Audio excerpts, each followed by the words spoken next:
موٹی رات میں قبرستان جو کے ہو، یہ جو موٹی رات کا تصور ہے یہ گجراتیوں میں، یہ بڑے دن اور بڑی راتیں، اس کا جو تصور ہے یہ کہ گجراتیوں کے اندر پایا جاتا ہے، دنیا کی دیگر اقوام میں اس کا کوئی زیادہ اثر نہیں۔ ہمارے یہاں دیوبند میں کب شب برات آتی ہے اور کب جاتی ہے کسی کو پتہ ہی نہیں چلتا ہے۔ جس کو روزہ رکھنا ہے وہ یاد رکھتا ہے کہ 15 شعبان فلاں دن آئے گی تو 15 شعبان کو روزہ رکھتا ہے، اور گجرات ہوگا تو 1 مہینہ پہلے سے پتہ چلے گا کہ شب برات آ رہی ہے، بڑے ڈھول بجاتی آتی ہے، شب برات شب برات شب برات۔ یہ گجراتیوں میں یہ سب چیزیں ہیں۔ اس کا مطلب یہ نہیں ہے کہ اس کی کوئی اہمیت نہیں ہے، نہیں ہے، بس جتنی ان کو لوگوں نے بڑھا دی ہے اہمیت اتنی نہیں۔ دیکھو شب برات میں رات میں نفلیں پڑھنی ہیں، اپنے گھر میں پڑھنی ہے، انفرادی عمل ہے، اور جتنا اللہ توفیق دے اتنا پڑھنا ہے، سو جائے۔ یہ جو گجراتیوں نے ہنگامہ کر رکھا ہے کہ اس رات مسجد میں اور کھانا پک رہا ہے اور کھایا جا رہا ہے اور لڑکے ادھر جا رہے ہیں اور لڑکے ادھر جا رہے ہیں اور قبرستان میں چراغاں ہو رہا ہے اور بتیاں جل رہی ہیں، یہ کہاں کا دین اور کہاں کے لیے۔ اور 15 تاریخ کو روزہ رکھنا، روزہ کوئی نہیں رکھے الا ماشاء اللہ، اللہ کے بندے ہیں رکھنے والے۔ دیکھو اس شب برات میں فقط 2 عمل، رات میں نفلیں پڑھنی ہیں ایکسٹرا، جیسے رمضان میں کچھ نفلیں زائد ہو جاتی ہیں جن کو تراویح کہتے ہیں، اسی طرح سے اس رات میں آپ ہر رات کو جو نفلیں پڑھتے ہو معمول ہو اس سے زائد کچھ نفلیں پڑھیے اپنے گھر میں، پڑھیے، انفرادی عمل ہے، یہ مسجد کا اجتماعی عمل نہیں۔ گجراتیوں نے جو مسجد کا اجتماعی عمل بنا دیا ہے بدعت، سن لو اسے کان کھول کر، یہ نماز نفلیں مسجد کا انفرادی عمل ہے، آپ اپنے گھر میں پڑھیے، آپ اپنی اہلیہ، آپ کے لڑکے، آپ کی لڑکیاں سب گھر میں، مسجد کا یہ عمل نہیں۔ حضور نے کبھی مسجد میں کوئی نفلیں اس رات میں نہیں پڑھی، نہ صحابہ نے کبھی پڑھی، نہ تابعین نے کبھی پڑھی، نہ تبع تابعین نے کبھی پڑھی۔ اور حدیثوں میں جو اس رات میں نفلوں کا ذکر ہے وہ انفرادی عمل ہے گھر میں پڑھنے کا۔ دوسرا عمل 15 کا روزہ رکھنا، روزہ رکھیے۔ ان کے علاوہ ایک دوسرا عمل ہے اپنے لیے اور گزرے ہووں کے لیے مغفرت طلبی، بخشش کی دعا کرنا، یہ ایک خاص عمل ہے اس رات کا۔ اپنے لیے بخشش طلب کرو، زندوں کے لیے بخشش طلب کرو، وفات پایوں کے لیے بخشش طلب کرو، اپنے گناہوں کی معافی مانگو، اللہ تعالیٰ سے گناہوں سے بچنے کی توفیق مانگو، یہ اس رات کی مخصوص دعا ہے۔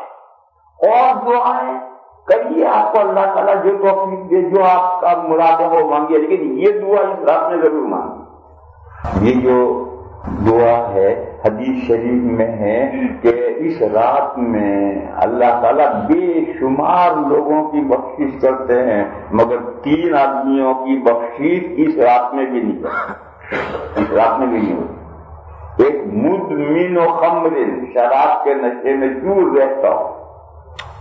شراب کے نشے میں دور رہنے کا مطلب یہ ہے، بعض لوگ سگریٹ پیتے ہیں، ابھی پہلی سگریٹ ختم ہوئی اسے بجھائی اور اگلی نکال کر سور دے کے جلائی، وہ ختم ہوئی تو اگلی تیسری جلائی، یا 2-4 منٹ بیچ میں فاصلہ ہو جائے وہ کوئی فاصلہ نہیں۔ بعض لوگ پان کھاتے ہیں، منہ میں ختم ہوا وہ تھوکا اور اگلا چیز لگایا منہ میں چھوڑا، یا تھوڑا سا 2-4 منٹ رہ گئے، یہ کوئی فاصلہ نہیں۔ آنکھ سوتا ہے، جب آنکھ کھلتی ہے انڈیا سے پانی منہ میں رکھ ہے۔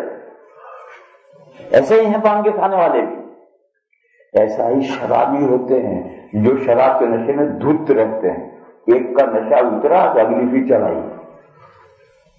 مدمن و خمرین کا یہ مطلب، ایک تو یہ ہے کہ کبھی کبھی پی لی چائے۔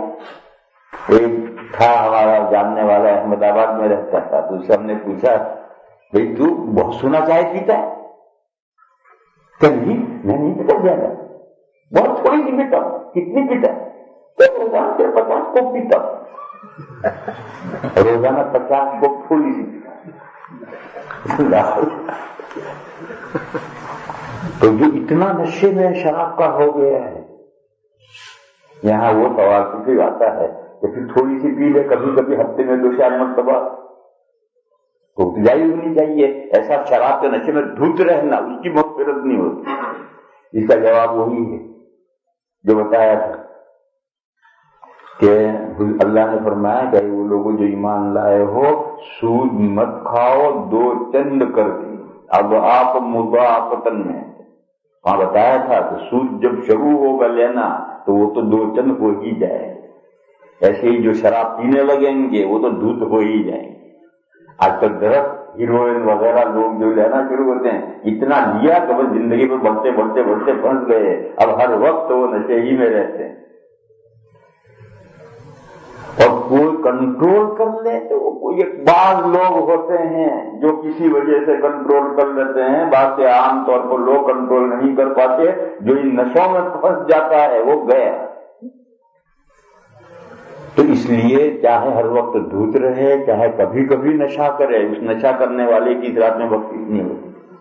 تیسرا قاطع رحم، خاندان سے کٹ آف، تعلقات خراب، بھائی سے خراب، چچا سے خراب، باپ سے خراب، بیٹے سے خراب، اور اس کی کوئی شرعی بنیاد نہ ہو۔ اگر تعلقات ہم نے توڑے ہیں شرعی بنیاد ہے، اللہ کے حکم سے ہم نے تعلقات توڑے ہیں، وہ مستثنا ہے، اور وہ توڑنا ضروری ہے۔ ہم جو وطروں میں دعائے قنوت پڑھتے ہیں تو ہمیشہ ایک جملہ پڑھتے ہیں، وَنَتْرُكُ مَن يَفْجُرُكَ، خدایا جو آپ کے احکام کی خلاف ورزی کرتا ہے ہمارا اسے بائیکاٹ۔ وَنَتْرُكُ مَن يَفْجُرُكَ، روزانہ ایک مرتبہ پڑھتے ہیں اور کوئی بائیکاٹ نہیں کرتا۔ بیٹا بدکار ہے، باپ کا تعلق، باپ بدکار ہے، بیٹے کا تعلق، بھائی بدکار ہے، اس سے تعلق ہے، وہ رکھتے ہیں، رکھنا ضروری کہتے ہیں۔ حالانکہ روزانہ ایک پڑھتے ہیں کہ نَتْرُكُ مَن يَفْجُرُكَ، خدا ہے جو آپ کے احکام کی خلاف ورزی کرتا ہے ہمارا اسے کوئی تعلق نہیں، ہم اسے بے تعلق ہیں۔ تو یہ اگر شرعی بنیاد پر اگر ترک تعلق ہے وہ ضروری ہے اور جائز ہے۔ حدیث شریف میں ہے من احب للہ وابغض للہ واعطى للہ ومنع للہ فقد استكمل الایمان۔ اللہ کے لیے محبت رکھو اور اللہ کے لیے بغض اور نفرت بے تعلقی رکھو، اور اللہ کے لیے دو اور اللہ کے لیے مت دو۔ یہ 4 باتیں جس کے اندر ہیں اس کا ایمان کمپلیٹ ہے۔ ایمان کمپلیٹ ہی اس وقت ہوتا ہے یہ 4 باتیں، محبت رکھے اللہ کے لیے، نفرت دشمنی رکھے اللہ کے لیے، دشمنی رکھے۔ مومن کو جو کافر سے دشمنی ہوتی ہے وہ کس بنیاد پر ہوتی ہے؟ اللہ ہی کے لیے تو ہوتی ہے۔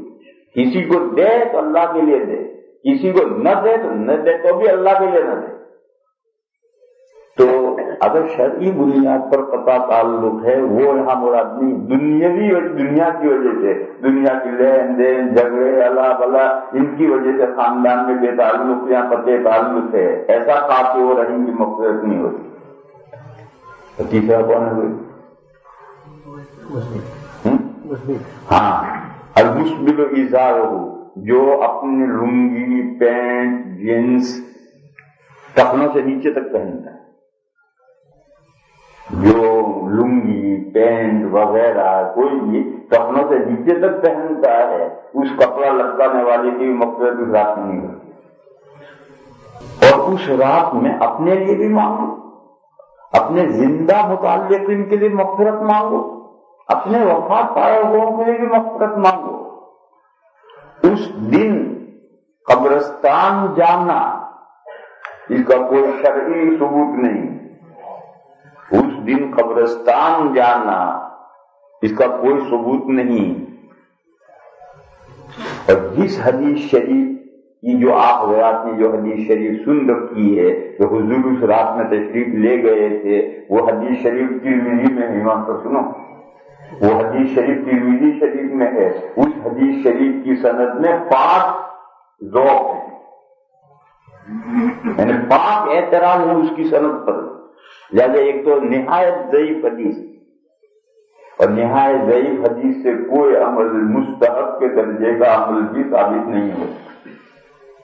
ہلکی ضعیف حدیث ہو تو اس سے استحباب کے درجے کا عمل ثابت ہوتا ہے. یہ ہلکی ضعیف نہیں، اس میں 5 ذوق ہے.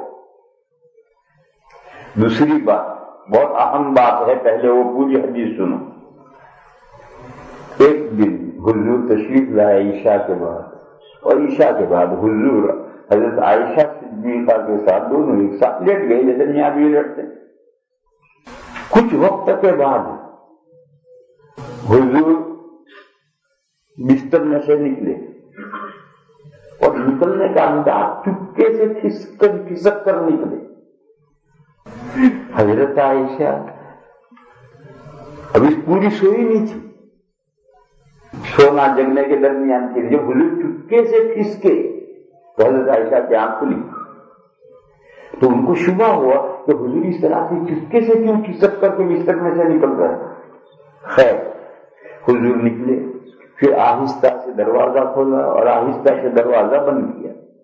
اس میں اور شبہ ہوا کہ یہ آہستہ سے چپکے سے کیوں ہو رہا ہے، اور حضور چلے گئے. حضرت عائشہ کے ذہن میں خیال پیدا ہوا، بدگمانی پیدا ہوئی کہ حضور اپنی کسی دوسری بیوی صاحبہ کے تشریف لے گئے، اور یہ جائز نہیں. اگر 2 یا زیادہ بیویاں ہیں تو جس کی باری ہوگی اس رات میں دوسری بیوی سے صحبت کرنا جائز نہیں. مسئلہ ہے جس کی باری ہے اس رات میں اسی سے، اور اگر دوسری بیوی سے صحبت کرنی ہے تو جس کی باری ہے اس بیوی سے اجازت لے کر جائے. تو اب حضرت عائشہ کی باری ہے. اس دن اگر حضور کو دوسری بیوی صاحبہ کے یہاں تشریف لے جانا ہے تو حضرت عائشہ سے اجازت لینی، اور چپکے سے نکل کر جانا اور دوسری بیوی صاحبہ کے پاس میرے شرن جائز نہیں. تو یہ شبہ ہوا انہیں کہ حضور جو چپکے سے جا رہے ہیں تو دوسری بیوی صاحبہ کے یہاں جا رہے ہیں. تو انہوں نے وہ بھی پیچھے سے نکلی اور دروازہ کھولا، یہ دیکھنے کے لیے کہ حضور کون سی بیوی صاحبہ کے یہاں گھر میں کمرے میں داخل ہو رہے ہیں. اب جو انہوں نے دروازہ کھولا تو حضور تو مسجد سے باہر نکل رہے ہیں. حضور کے جو کمرے ہیں وہ تو اس جگہ پر ہیں، تو وہ ان کمروں میں سے کسی کے یہاں حضور جا نہیں رہے، حضور تو ادھر جا رہے. تو ان کو شبہ ہوا کہ حضور کہاں جا رہے. اب شبہ نہیں، اب تو ایک خیال پیدا ہوا کہ بھائی باہر کہاں جا رہے. خیر حضور تو باہر نکل گئے. اب یہ بھی مسجد پوری کراس کر کے حضرت عائشہ بھی باہر نکلی. رات ہے 15ویں رات شب اس کی شعبان کی، اس کو چاند مون فل ہوتا ہے تو پوری روشنی ہے. وہاں عرب میں بادل تو ہوتے نہیں. جب وہ مسجد سے باہر گئی تو حضور قبرستان کے قریب پہنچ چکے. وہاں مدینہ سے مسجد نبوی سے قبرستان اتنا ہی سمجھو جتنا یہاں سے تاج محل بھائی. تو وہاں کھڑی کھڑی دیکھتی رہی. حضور قبرستان میں گئے، دیر تک وہاں ٹھہرے رہے. کیا کیا اللہ جانے. حضرت عائشہ یہیں باہر کھڑی رہی. پھر جب حضور قبرستان سے فارغ ہو کر واپس لوٹے تو چاند کی روشنی میں نظر آ رہا ہے. تو حضرت عائشہ فوراً مسجد میں داخل ہو، اور مسجد میں داخل ہو کر کے آ کر اپنے کمرے میں آ کر کے یاد ہو کے لیٹ گئے. حضور تشریف لائے اور آہستہ سے دروازہ کھولا. پہلے بھی جو حضور چپکے سے گئے تھے آہستہ سے کھولا. حضور کا مقصد یہ تھا کہ حضرت عائشہ کی نیند خراب نہ ہو، ان کی نیند خراب نہ ہو، اس لیے حضور نے ایسا کیا. مگر حضرت عائشہ کچھ اور سمجھ گئی. تو اب جب واپس آئے تو ابھی آہستہ سے کیوڑ کھولا تاکہ ان کی نیند خراب نہ ہو، اور پھر آہستہ سے بستر اٹھا کر کے چپکے سے حضور اندر گھس گئے تاکہ ان کی نیند نہ خراب ہو. مگر جب حضور اندر گھس گئے تو حضرت عائشہ کا زور زور سے سانس چل رہا ہے، کیونکہ باہر کھڑی ہیں، وہاں سے جلدی تیزی کے ساتھ آئی ہیں، آ کر کے گھسی ہیں. تو حضور سارا قصہ سمجھ گئے. حضور نے پوچھا کہ تمہیں اس بات کا اندیشہ ہوا کہ اللہ اور اللہ کا رسول تم پر ظلم کرے گا. دیکھو یہاں سے مسئلہ نکلا کہ 2 یا زیادہ بیویاں ہوں اور جس بیوی کی باری ہے اس باری میں اس کی اجازت سے آپ دوسری بیوی سے صحبت کرنا چاہیں جائیے. اور اگر آپ نے بغیر اس کی اجازت کے دوسرے سے صحبت کی تو میں نے کہا ناجائز ہے. ناجائز کا مطلب زنا کا گناہ ہوگا نہیں،